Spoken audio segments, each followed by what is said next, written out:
Once bitten, twice shy, Zimbabwe has fallen victim to natural disasters, and as some of the events still linger fresh in the minds of those who survived and lost relatives. With climate-induced disasters almost as sure as the sun, the Department of Civil Protection, which focuses on disaster preparedness and response, met today in Harare to assess the country's preparedness to deal with possible disasters. The Zimbabwe Republic Police says plans to install traffic light cameras are underway to try and maintain order on the roads. This, they say, will also help hold drivers accountable. We need those cameras we were talking about. The minister promised that we are going to have those cameras, and currently we have negotiations with some suppliers. And in the morning I also heard about the partnership with Belarus.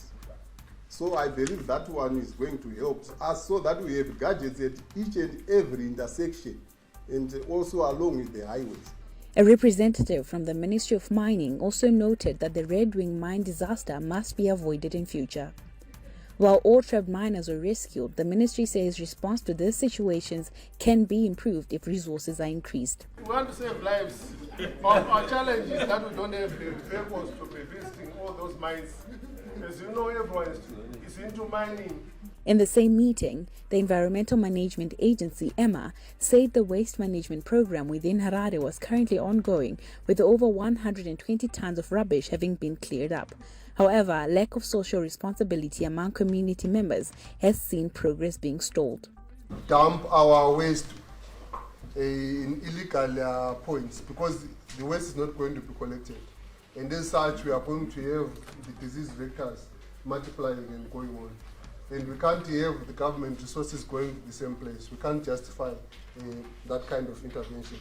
Zimbabwe's Information, Publicity and Broadcasting Minister, Jenfen Muswere, says it is important for independent media to push for development of the country. He was speaking after a familiarization tour of Alpha Media Holdings.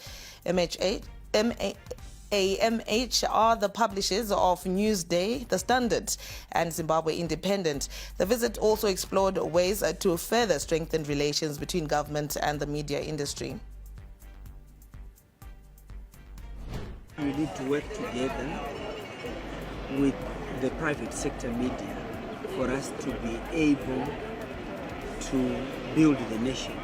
That the most important fundamental issue related to the growth of the media industry is primarily to promote the brand Zimbabwe. That Zimbabwe principally comes first as a country. That for us to be able to develop a sustainable, robust media industry, we need principally to have accurate, factual, credible and ethical reportage. That we need also to be able to work together with the private sector media to promote Vision 2030. Zimbabwe's economy has rapidly informalized, making it necessary for authorities to come up with tailor-made tax solutions to increase compliance. This was said at a business seminar held by an investment advisory firm, Baker Tilly, in Harare. ZTN Prime's business correspondent, Melissa Chatikobo, attended the meeting and compiled the following report. An estimated $2.5 billion United States dollars changes hands in Zimbabwe's informal sector, accounting for at least 60% of transactions in the country. This has become the new economy. And as part of measures to increase revenue collections, Finance Minister Mthuli Ncube is targeting this sector. But despite mushrooming of tuck shops and informal businesses around the country, is the informal sector ready to be under the ambit of the tax collector? The group matches at the Africa Cup of Nations came to an end on Wednesday, with the lineup for the knockout rounds now finalized. There will be 2 days off on Thursday and Friday before the action resumes on Saturday. Steve Vickers, who was part of the commentary team at the AFCON final, spoke to us earlier about the reaction in Cote d'Ivoire.